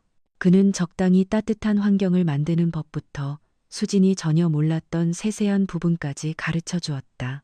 몇 시간 후 첫 빵이 오븐에서 나왔다. 빵은 고르게 부풀었고 껍질은 얇았으며 속은 폭신했다. 수지는 그것을 보고 울 뻔했다. 이게 제가 만든 빵이에요? 그렇소. 하지만 올바른 방법으로 만든 거지. 하은이가 한 입 베어 물었다. 엄마, 훨씬 맛있어. 강 노인은 드물게 희미한 미소를 지었다. 나는 5성급 호텔에서 제빵장을 했었소. 그만둔 지 오래됐지만 왜 그만두셨어요? 그는 침묵했다. 세상이랑 맞지 않아서. 수지는 더 묻지 않았다. 그때부터 매일 새벽 수지는 강 노인에게 배우고 그 후 버스로 돌아와 빵을 만들어 팔았다. 빵은 눈에 띄게 맛있어졌고 단골 손님은 더 늘었다. 어떤 이는 오늘 빵이 완전히 다른데요? 전보다 훨씬 맛있어요. 라고 말했다. 수지는 웃었다. 마음이 들떴다. 수입은 점차 늘었다. 하지만 그때부터 공단 정문 근처의 다른 빵집이 신경 쓰기 시작했다. 그 가게 주인은 오랫동안 샌드위치를 팔아온 최 씨 아주머니였다. 처음에는 그저 쳐다보기만 하더니 가격을 내리고 손님들에게 저 버스에서 만드는 빵은 깨끗하지 않아라고 말하기 시작했다. 수지는 들었지만 모르는 척했다. 하지만 최 씨 아주머니의 눈초리는 날이 갈수록 차가워졌다. 어느 날 오후 수진이 쟁반을 정리하고 있을 때 최 씨 아주머니가 다가왔다. 당신 이런 식으로 장사하다가 조만간 구청에 쫓겨날 거야. 수지는 고개를 숙였다. 네, 위생은 잘 지키고 있어요. 위생? 그녀는 비웃었다. 그 쇳덩어리 안에서 만드는데 깨끗할 리가 있나. 수지는 침묵했다. 그녀는 문제를 일으키고 싶지 않았지만 마음속은 불안했다. 그녀는 자신이 점점 손님을 얻고 있고 손님을 얻으면 시기 질투가 따라온다는 것을 알았다. 그날 밤 수지는 강 노인에게 이야기했다. 그는 한숨을 쉬었다. 장사라는 게 어디든 다 그렇소. 자네가 좀 나아지기 시작하면 사람들이 끌어내리려고 할 게야. 전 어떻게 해야 하죠? 깨끗하게 하고 품질을 지키시오. 두려워 말고. 수지는 고개를 끄덕였지만 불길한 예감이 들었다. 녹슨 버스는 이제 단지 몸을 피하는 곳이 아니었다. 그것은 다른 사람의 눈에 경쟁 상대가 되었다. 그리고 밑바닥에서 막 기어오르기 시작한 사람에게는 항상 짓누르려는 손길이 있기 마련이다. 수지는 차 안에서 갓 나온 따뜻한 빵을 보며 희망과 두려움이 뒤섞이신 마음이었다. 앞으로의 길은 더 이상 가난뿐만이 아니었다. 갈등이 시작되었고 그녀는 두 모녀를 먹여 살리는 이 빵 한 덩이를 지키기 위해 얼마나 많은 대가를 치러야 할지 알 수 없었다. 그 후 며칠 동안 수진의 빵 장사는 훨씬 순조로웠다. 강 노인이 가르쳐준 대로 빵은 부드럽고 향긋하며 속은 폭신했다. 입소문이 퍼지면서 지나가던 사람들도 다음 날이면 다시 찾아왔다. 빵집 아줌마, 저 3개 주세요. 저는 이게요. 집에 가져가서 아이 주게요. 매일 아침 쟁반은 더 빨리 비워졌고 수진의 주머니는 조금씩 두둑해졌다. 많지는 않았지만 더 좋은 밀가루와 계란, 약간의 햄을 살 만큼은 되었다. 하은이는 완전히 건강해졌다. 아이는 엄마를 도와 빵을 포장하고 쟁반을 닦으며 뛰어다녔다. 삶은 여전히 고단했지만 안정을 찾아가고 있었다. 그러던 어느 날 아침 수지는 뭔가 잘못되었다는 것을 느꼈다. 한 무리의 노동자들이 최 씨 아주머니의 가게를 지나치며 수진의 버스 쪽을 보고 수군거렸다. 저쪽 빵 더러운 차 안에서 만든다던데? 안에서 쥐가 돌아다니는 걸 본 사람도 있대. 수지는 그 자리에 얼어붙었다. 쥐라니. 그녀는 매일같이 청소하고 바닥을 닦고 음식 재료를 꼼꼼하게 덮어두었다. 그런 소문이 어디서 나왔을까? 그녀는 최 씨 아주머니 쪽을 쳐다보았다. 그 여자는 물건을 팔면서도 수진을 향해 싸늘한 눈초리를 보내고 있었다. 몇몇 단골 손님이 망설였다. 아줌마, 차 안에서 빵 만드는 거예요? 수진은 마른 침을 삼켰다. 네, 하지만 매일 깨끗하게 청소해요. 한 여성 노동자가 고개를 저으며 사람들이 안전하지 않다던데 라고 말하곤 가버렸다. 수지는 망연자실 서 있었다. 그날 빵은 평소보다 훨씬 더디게 팔렸다. 절반 조금 넘게 팔렸을 뿐이었다. 그녀의 마음은 무겁게 가라앉았다. 오후에 청소를 하던 중 수지는 버스 바퀴 앞에 검은 진흙이 섞인 더러운 물웅덩이가 생겨 있고 악취가 나는 것을 발견했다. 하은이가 겁에 질려 소리쳤다. 엄마, 누가 이런 짓을 했어? 수지는 최 씨 아주머니의 가게 쪽을 보았다. 그녀는 고개를 돌리고 있었다. 그날 밤 수지는 1시간 넘게 청소를 하고 나서야 냄새를 겨우 없앨 수 있었다. 하지만 다음 날 아침 더 큰 재앙이 닥쳤다. 수진이 빵을 팔고 있을 때 구청 직원 2명이 다가왔다. 여기서 장사하시는 분 맞습니까? 네, 영업 허가증은 있습니까? 수지는 숨이 멎는 것 같았다. 저 그냥 작게 파는 거라서요. 허가 없이는 위반입니다. 그들은 버스를 점검하고 숯불 화덕과 빵 쟁반을 살펴보았다. 이 구역에서 영업하는 것은 규정 위반입니다. 수지는 떨었다. 저 어린아이를 키우고 있고 위생은 철저히 지키고 있어요. 한 직원이 과태료 고지서를 작성했다. 과태료를 부과하고 여기서 영업을 중단할 것을 요구합니다. 수지는 손에 든 고지서를 보았다. 과태료 금액은 그녀가 일주일 동안 번 돈과 거의 맞먹었다. 그녀의 목이 메었다. 그렇게 큰 돈은 없는데 납부하지 않으면 강제 집행될 겁니다. 하은이가 엄마 팔을 붙잡고 울었다. 엄마, 구청 직원은 그 모습을 보고 잠시 망설였지만 여전히 단호했다. 규정은 규정입니다. 그들이 사라지자 수지는 버스 계단 옆에 주저앉았다. 손이 떨렸다. 그녀는 장사할 곳도 돈도 잃었고 나쁜 소문까지 얻었다. 그날 밤 큰 비가 쏟아졌다. 수지는 방수포를 쳤지만 강한 바람에 빗물이 차 안으로 들이쳤다. 바로 그때 버스 엔진에서 이상한 소리가 났다. 쿨럭 쿨럭 그러다 뚝 꺼져버렸다. 수지는 깜짝 놀라 다시 열쇠를 돌렸다. 시동이 걸리지 않았다. 안 돼, 제발. 그녀는 다시 시도했지만 힘없는 딸깍거리는 소리만 났다. 하은이가 걱정스럽게 물었다. 엄마, 차 고장 났어? 수지는 고개를 끄덕였다. 목이 꽉 막혔다. 이런 때에 차가 고장난 것은 집을 잃은 것과 다름없었다. 수리할 돈도 장사할 곳도 갈 곳도 없었다. 비는 점점 더 거세게 내렸고 바닥으로 물이 흘러넘쳤다. 하은이는 다시 심하게 기침하기 시작했다. 엄마, 나 추워. 수지는 딸을 끌어안았다. 창밖으로 쏟아지는 폭우를 보며 그녀는 자신이 막 쌓아 올린 모든 것이 하룻밤 사이에 무너져 내리는 기분이었다. 마치 누군가 의도적으로 그녀를 다시 밑바닥으로 끌어내리는 것 같았다. 그녀는 강 노인의 말을 떠올렸다. 자네가 좀 나아지기 시작하면 사람들이 끌어내리려고 할 게야.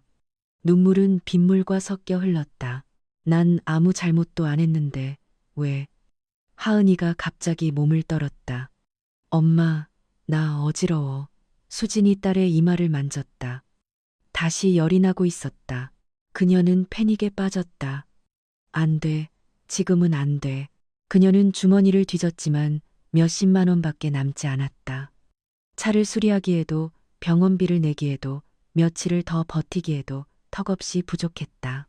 수지는 발밑의 땅이 다시 무너져 내리는 기분이었다. 그녀는 차가운 핸들 위로 머리를 박았다. 빗물이 버스 지붕을 요란하게 두드렸다. 엄마가 미안해, 딸. 엄마가 미안해. 하은이가 엄마를 껴안으며 힘없는 목소리로 말했다. 나 괜찮아, 엄마 울지 마. 그 말에 수진의 심장은 갈갈이 찢기는 것 같았다. 고열에 시달리는 아이가 엄마를 걱정하고 있었다. 그녀는 고개를 들었다. 눈물로 시야가 흐릿했다. 아니, 더 이상 내 딸을 고생시킬 순 없어. 그녀는 재킷으로 딸을 단단히 감싸고 버스 밖으로 뛰쳐나갔다. 빗속을 달리며 큰 길로 나갔다. 택시는 서지 않았고 오토바이들은 쌩쌩 지나갔다. 그녀는 빗속에서 떨며 딸을 안고 서 있었다. 제발 도와주세요. 마침내 작은 다마스 한 대가 멈춰섰다. 어디 가는데요? 병원요. 제발. 운전기사는 창백한 하은의 얼굴을 보더니 말했다. 타세요. 수지는 연신 감사 인사를 했다. 야간 진료소에 도착하자 의사는 체온을 재고 말했다. 고열입니다. 바로 약 먹이고 몸을 따뜻하게 해야 합니다.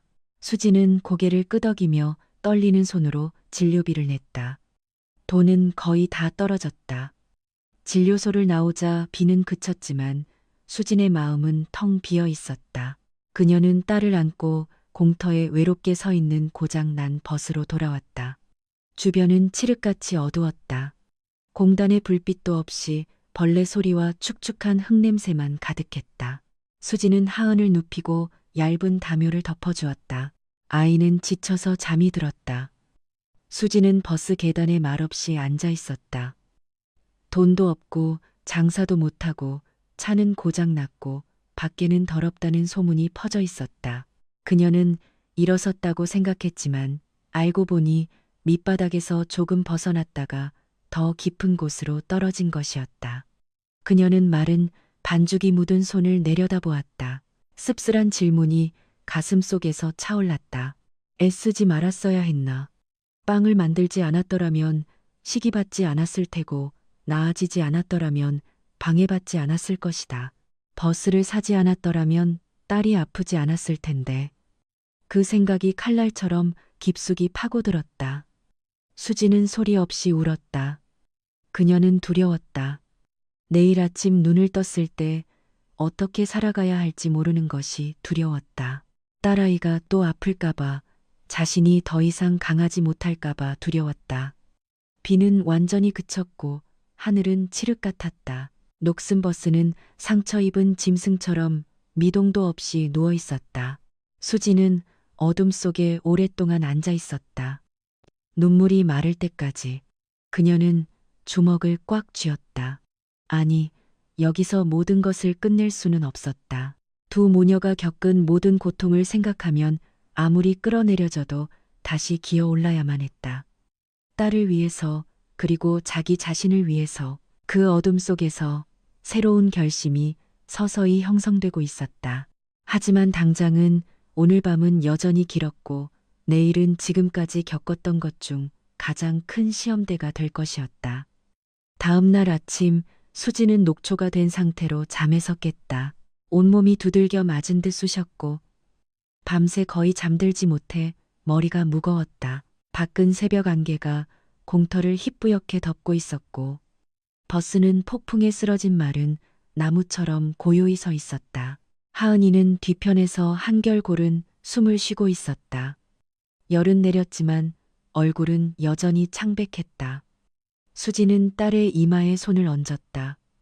열기가 가셨다. 그녀는 작게 안도의 한숨을 쉬었다. 적어도 아이는 고비를 넘겼다. 하지만 그 안도감은 이내 가슴을 짓누르는 걱정으로 바뀌었다. 차는 고장났고 빵은 팔 수 없으며 돈은 거의 바닥났고 더럽다는 소문은 퍼져나갔다. 며칠 안에 무언가 하지 못하면 그들은 정말로 살아갈 길이 없을 것이다. 수지는 버스에서 내렸다. 아침 공기는 서늘했지만 그녀의 속은 불타는 듯했다. 그녀는 새로운 하루를 시작하는 공단을 바라보았다. 노동자들이 다시 공장으로 향했다. 익숙한 얼굴들이 지나갔지만 더 이상 그녀의 자리에서 멈추지 않았다. 버려진 느낌은 가슴을 아프게 찔렀다. 바로 그때 등 뒤에서 익숙한 목소리가 들렸다. 왜 차 시동이 안 걸리는 게요? 수진이 돌아보았다. 강노인이 낡은 모자를 손에 들고 서 있었다. 그녀의 목이 메었다. 차가 고장났어요, 선생님. 과태료도 맞았고요. 장사하던 곳에서도 쫓겨났어요. 딸아이는 또 열이 났고요. 말은 흐느낌으로 터져 나왔다. 처음으로 수지는 다른 사람 앞에서 울었다. 억누르지도 강한 척하지도 않는 그저 지칠 대로 지친 한 엄마의 모습이었다. 강노인은 한숨을 쉬었다. 내가 차 좀 보겠소. 그는 몸을 숙여 엔진 덮개를 열고 한참을 들여다보았다. 배터리가 약하고 플러그가 더러워. 심하게 고장난 건 아니오. 수지는 눈을 동그랗게 떴다. 정말요, 선생님? 정말이요. 하지만 낡은 배터리는 갈아야겠군. 얼마나 드는데요? 한 15만 원쯤. 수지는 고개를 숙였다. 전 돈이 없어요. 강노인은 오랫동안 침묵하더니 작게 말했다. 내게 호텔 시절에 쓰던 낡은 시계가 하나 있소. 그걸 전당포에 맡기겠소. 수지는 깜짝 놀랐다. 안 돼요, 선생님. 그건 선생님 거잖아요. 자네는 살기 위해 차가 필요하고 나는 이제 시계가 뭐에 필요하겠소? 말대꾸 말고. 그는 즉시 돌아섰다. 수지는 멍하니 서 있었다. 그녀가 미처 한마디도 더 하기 전에 잠시 후 그가 돈을 들고 돌아왔다. 가서 배터리부터 갈아 끼우시오. 수지는 그를 와락 껴안고 울음을 터뜨렸다. 선생님, 제가 뭐라고 말씀드려야 할지 똑바로 살면 돼. 나중에 갚아도 되고. 버스는 정오가 다 되어서야 다시 시동이 걸렸다. 이번에 들리는 엔진 소리는 음악처럼 들렸다. 수지는 거의 무릎을 꿇고 하늘에 감사하고 싶었지만 더 큰 문제가 남아 있었다. 장사할 곳과 소문. 그녀는 예전의 공단 입구로 돌아갈 수 없었다. 바로 그때 경찰 제복을 입은 한 남성이 다가왔다. 며칠 전 그녀에게서 빵을 사갔던 경비원 박순경이었다. 얘기 들었습니다. 수지는 긴장했다. 네, 제가 규정을 어긴 건 알아요. 그는 손을 저었다. 그게 아니라 경쟁 때문에 누가 신고한 겁니다. 수지는 입술을 깨물었다. 이제 어디서 팔아야 할지. 공단 저편에 사설 주차장이 있습니다. 주차장 주인이 자리세를 싸게 빌려준다더군요. 거기서 파는 게 더 합법적일 겁니다. 정말요? 네. 제가 미리 말해뒀습니다. 수지는 자신의 귀를 의심했다. 그가 덧붙였다. 하지만 위생은 철저히 지키셔야 합니다. 지켜보는 사람이 있을 테니까요. 네. 정말 깨끗하게 할게요. 알아요. 제가 아주머니 빵 먹어봤잖아요. 그가 웃었다. 수지는 감격해서 말이 나오지 않았다. 그날 오후 수지는 새 주차장으로 차를 몰았다. 나이든 주차장 주인은 버스를 보며 말했다. 음식 파는 거요? 네. 깨끗하게만 하면 돼요. 한 달 자리세는 2만 원. 수지는 연신 고개를 끄덕였다. 2만 원은 과태료에 비하면 훨씬 쌌다. 그녀는 그 어느 때보다 꼼꼼하게 버스를 청소했다. 바닥을 쓸고 좌석 하나하나를 닦았다. 방수포로 음식 재료를 완벽하게 덮고 손을 계속 씻었다. 그녀는 누구도 험담할 빌미를 주지 않기 위해 할 수 있는 모든 것을 했다. 그날 밤 수지는 낡은 휴대폰을 열고 처음으로 라이브 방송을 시도했다. 그녀는 떨며 카메라를 켰다. 안녕하세요. 저는 수진이라고 합니다. 공단 근처 버스에서 직접 만든 빵을 팔고 있어요. 그녀는 빵 만드는 과정과 깨끗하게 청소하는 모습을 보여주었다. 제 빵은 매일 아침 만들고 재료는 그날 사섰어요. 절대 남기지 않습니다. 처음에는 몇 명만 보다가 10명, 그리고 30명으로 늘었다. 한 여성 노동자가 댓글을 달았다. 언니 빵 며칠 먹었는데 맛있어요. 다른 사람이 들어왔다. 어느 주차장에서 파세요? 수지는 떨리지만 진심을 담아 하나하나 대답했다. 다음 날 아침 그녀는 60개의 빵을 만들었다. 새 주차장에서 장사를 시작했을 때 이미 몇 사람이 기다리고 있었다. 어제 라이브 방송하신 수진 씨 맞죠? 저 3개 주세요. 수지는 멍했다. 그들이 정말로 찾아왔다. 1시간이 채 안 되어 빵은 거의 다 팔렸다. 그 후 며칠 동안 손님은 계속 늘었다. 더 이상 수군거림도 의심의 눈초리도 없었다. 사람들은 그녀가 바로 눈앞에서 빵 만드는 것을 보았고 더럽다는 소문은 점차 사라졌다. 하은이는 완전히 회복했다. 아이는 더 많이 웃었다. 어느 날 저녁 하은이가 그림 한 장을 엄마에게 가져왔다. 노란색 버스 옆에 커다란 해바라기 꽃이 그려져 있었다. 엄마, 우리 가게 로고 그렸어. 수지는 그림을 보고 마음이 녹아내렸다. 햇살 빵집 하은이가 읽었다. 엄마가 항상 빛을 향해 가야 한다고 했잖아. 수지는 딸을 꽉 껴안았다. 정말 예쁘다. 그날부터 수지는 하은이가 그린 작은 간판을 버스 앞에 걸었다. 햇살 빵집. 사람들은 그렇게 부르기 시작했다. 햇살 빵집 아줌마. 친근한 그 이름은 금세 퍼져나갔다. 매일 수지는 더 많은 빵을 만들었고 수입은 다시 안정되었다. 풍족하진 않았지만 먹고 살고 물이 새는 곳을 고치고 제대로 된 식사를 하기에 충분했다. 더 중요한 것은 그녀가 믿음을 되찾았다는 것이다.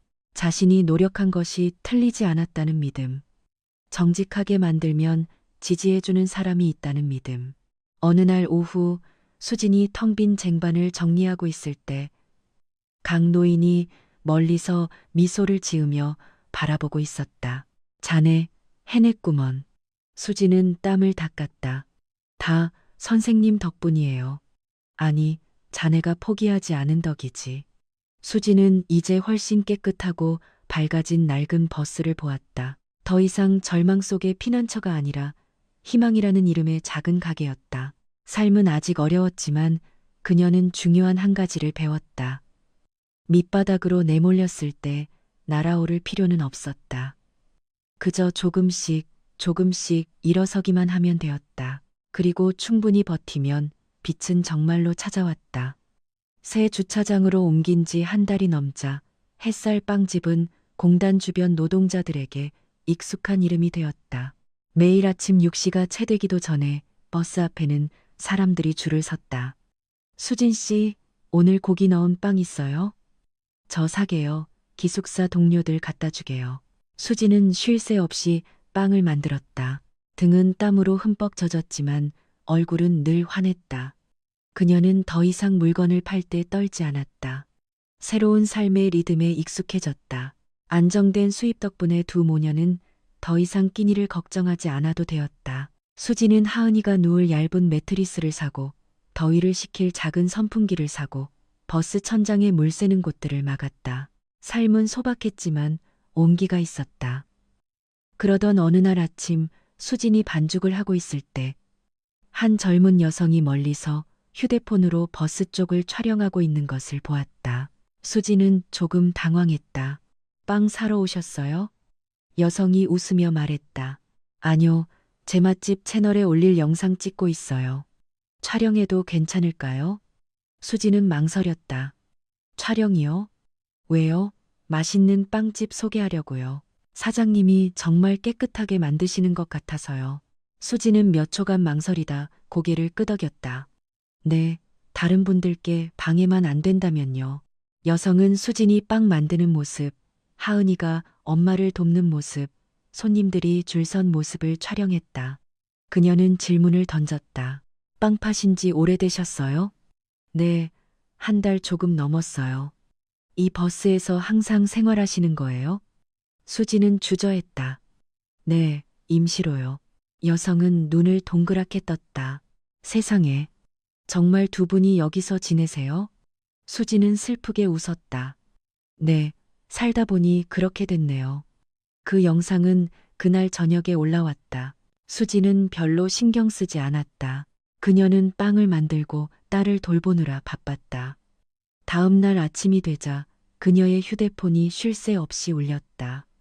메시지, 전화, 댓글. 사장님, 영상 보고 너무 마음이 아팠어요. 어디서 빵 파세요? 가서 응원해드리고 싶어요. 수진이 영상을 열어보니 조회수가 이미 수만 건을 넘어서고 있었다. 댓글창은 칭찬과 감동, 구매 약속으로 가득했다. 수지는 어안이 벙벙했다. 하은아, 이것 좀 봐. 하은이가 입을 떡 벌렸다. 엄마, 유명해진 거야? 수지는 눈물 속에서 웃음을 터뜨렸다. 그녀는 자신의 삶이 이런 식으로 소셜미디어에 오를 줄은 꿈에도 몰랐다. 그 후 며칠 동안 손님은 2배로 늘었다. 멀리서 오토바이를 타고 빵을 사러 오는 사람도 있었다. 수진 씨 맞죠? 저 틱톡 보고 왔어요. 같이 사진 한 장 찍어도 돼요? 수지는 부끄러우면서도 기뻤다. 그녀는 더 일찍 일어나 더 많은 빵을 만들어야 했다. 팔은 쑤셨지만 마음은 들떴다. 바로 그때 묻어두었다고 생각했던 과거가 돌아오기 시작했다. 어느 날 오후 수진이 청소를 하고 있을 때 익숙한 고급 세단 한 대가 주차장 근처에 멈춰섰다. 그녀의 심장이 멎는 것 같았다. 민준이 차에서 내렸다. 여전히 그 깔끔한 셔츠 차림, 단정한 머리 스타일이었지만 수진의 눈에는 이제 그가 낯선 사람으로 보였다. 하은이가 엄마 손을 꽉 쥐었다. 엄마, 아빠야. 수진은 심호흡을 했다. 민준이 다가왔다. 그의 눈빛은 버스를 보고 경악으로 가득 차 있었다. 수진 씨, 여기서 사는 거야? 여긴 어쩐 일이야? 그녀의 목소리는 이상할 정도로 차분했다. 민주는 믿을 수 없다는 듯 주위를 둘러보았다. 인터넷에서 영상 봤어. 당신이 이렇게 고생하는 줄은 몰랐어. 수지는 비웃었다. 당신이 알 필요 없지. 당신이 선택한 거니까. 민주는 몇 초간 침묵했다. 수진 씨, 어머니가, 우리 가족이 당신이랑 얘기하고 싶어 해. 무슨 얘기? 이 빵 파는 모델이 가능성이 있어 보인다고. 우리 식당이랑 협력해서 당신 다시 우리 가족이랑 같이 일하는 게 어떠냐고. 수지는 그를 똑바로 쳐다봤다. 돌아가서 뭘 하라고? 당신네 집 직원이 되라고? 아니면 사람들이 계속 날 무시하게 두라고? 아니, 이번엔 달라. 내가 보장할게. 수지는 웃음을 터뜨렸다. 당신이 뭘 보장하는데? 내가 다시 길거리로 쫓겨나지 않을 거라고 보장해. 민주는 당황했다. 수진 씨, 예전 일은 미안해. 미안하다는 말로 내가 딸이랑 길에서 잔사미를 되돌릴 순 없어. 그 말에 민주는 할 말을 잃었다. 수진이 말을 이었다. 가. 내 인생에 더 이상 당신 가족이 설 자리는 없어. 민주는 하은을 보았다. 하은아. 하은이는 엄마 등 뒤로 숨었다. 난 엄마랑 있을 거야. 민주는 한숨을 쉬며 돌아섰다. 그의 차가 사라지고 나서야 수지는 다리가 떨리는 것을 느꼈다. 두려움 때문이 아니라 과거의 한 장이 정말로 다쳤기 때문이었다. 그날 밤 수지는 전화를 한 통 받았다. 수진 씨 맞으시죠? 저는 한태준이라고 합니다. 네, 누구세요? 햇살 빵집 이야기를 몇 주간 지켜봤습니다. 네, 저는 외식 투자 분야에서 일하고 있습니다. 사장님과 협력에 대해 이야기하고 싶어서 만나 뵙고 싶습니다. 수진의 심장이 빠르게 뛰었다. 저와 협력이요? 사장님의 모델은 확장 가능성이 있다고 생각합니다. 하지만 좀 더 체계적으로 해야 합니다. 수지는 침묵했다. 모든 것을 잃었던 기억, 돈과 서류를 빼앗겼던 기억이 밀려왔다. 그녀는 두려웠다. 저는 그냥 이렇게 작게 팔 뿐이에요. 강요하진 않겠습니다. 한번 생각해 보세요. 전화가 끊겼다.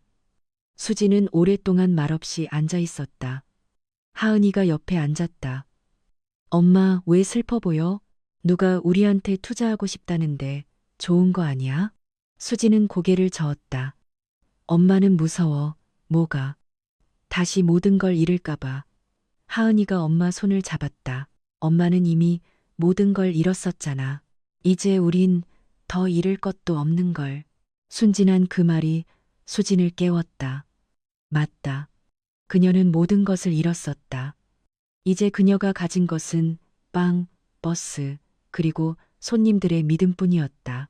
그녀가 손을 놓지 않는 한 아무도 그것을 빼앗아갈 수 없었다. 그날 밤 수지는 협력 제안에 대해, 계속 주차장에서만 팔아야 하는지에 대해, 하은이의 미래에 대해 오랫동안 생각했다. 딸을 계속 이 녹슨 버스에서 키울 수는 없었다. 그녀는 더 나아가야 했지만 신중하게 나아가야 했다. 다음 날 아침 그녀는 다시 전화를 걸었다. 한태준 씨, 만나서 이야기할 수 있을까요? 전화기 너머의 목소리가 밝아졌다. 물론입니다. 수지는 아침 햇살 속에 서 있는 버스를 바라보았다. 한때 비를 피하던 곳이 이제 모든 것의 시작점이 되었다.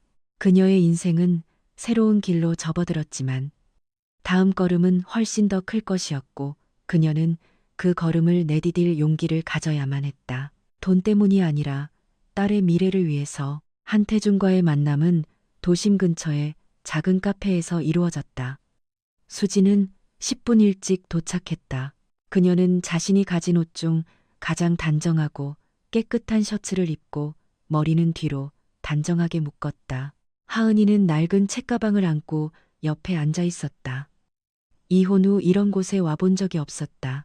향긋한 커피 향과 부드러운 음악 소리가 그녀를 낯설면서도 긴장하게 만들었다. 한태주는 정시에 나타났다. 그는 40대 초반으로 보였고 옷차림은 단순했지만 단정했으며 눈빛은 날카로우면서도 따뜻했다. 김수진 씨? 네. 그는 부드럽게 악수를 청했다. 와주셔서 감사합니다.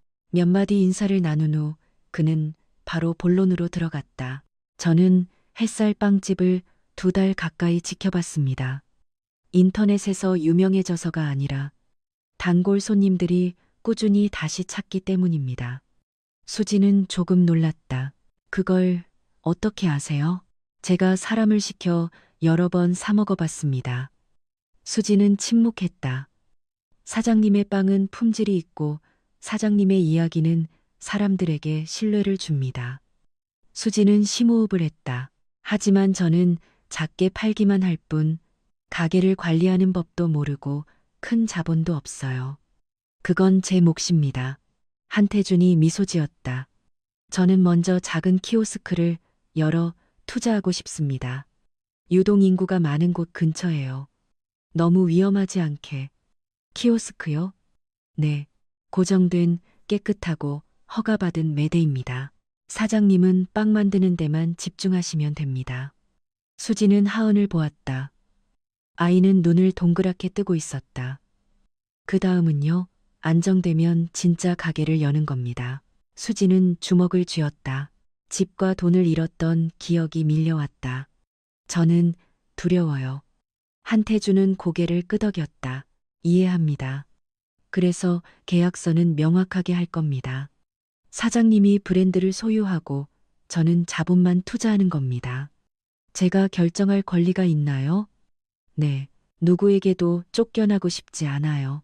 모든 것이 투명하면 아무도 쫓아낼 수 없습니다. 수지는 오랫동안 침묵했다.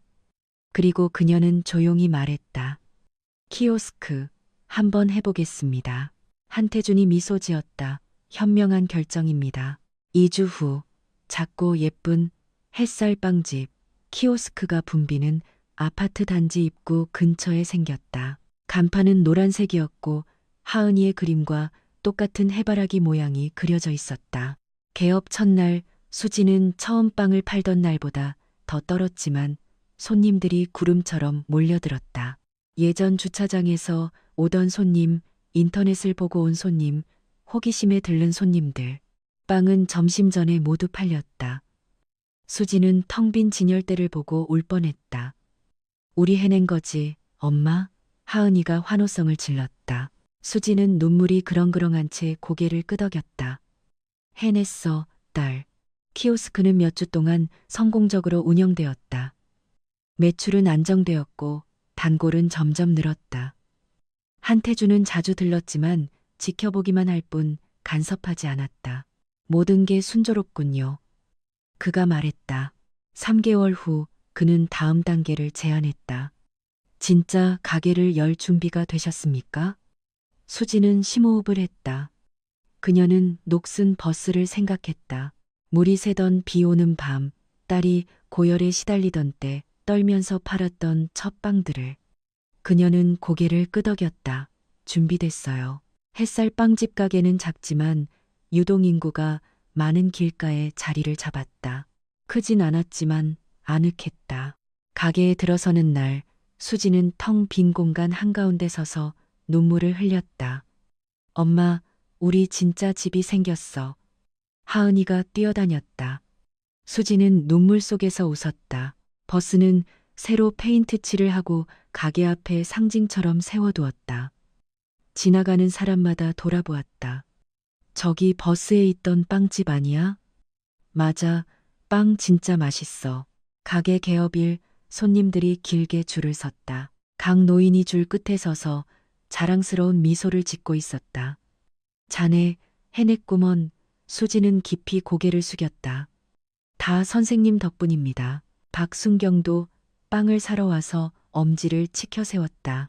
품질 꼭 지키세요, 사장님. 네.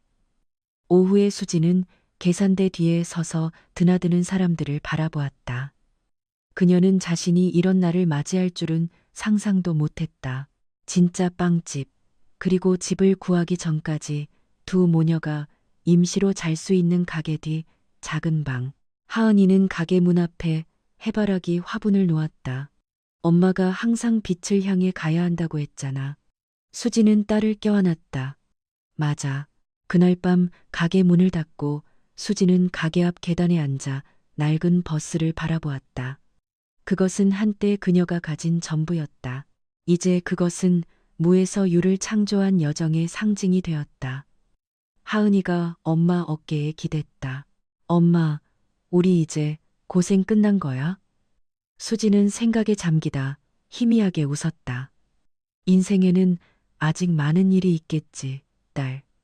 하지만 우린 더 이상 두렵지 않아. 왜? 우리는 무언가를 잃더라도 다시 만들어낼 수 있다는 걸 아니까. 하은이는 고개를 끄덕이며 환하게 웃었다. 저녁 바람이 부드럽게 불어오고 갓 구운 빵 냄새가 공기 중에 퍼졌다.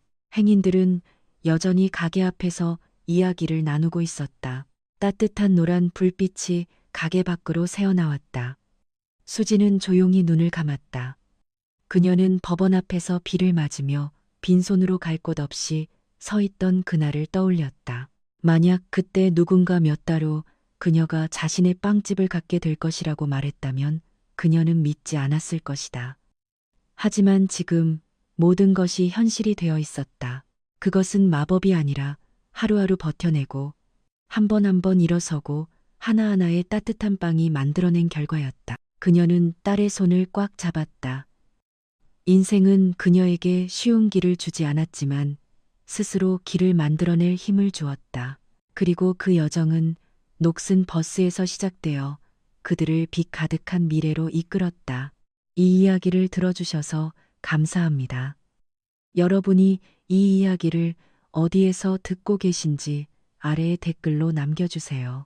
여러분의 좋아요와 공유, 그리고 의견 하나하나가 저희가 더 좋은 영상을 만드는데 큰 힘이 됩니다. 다음 영상에서 다시 뵙겠습니다.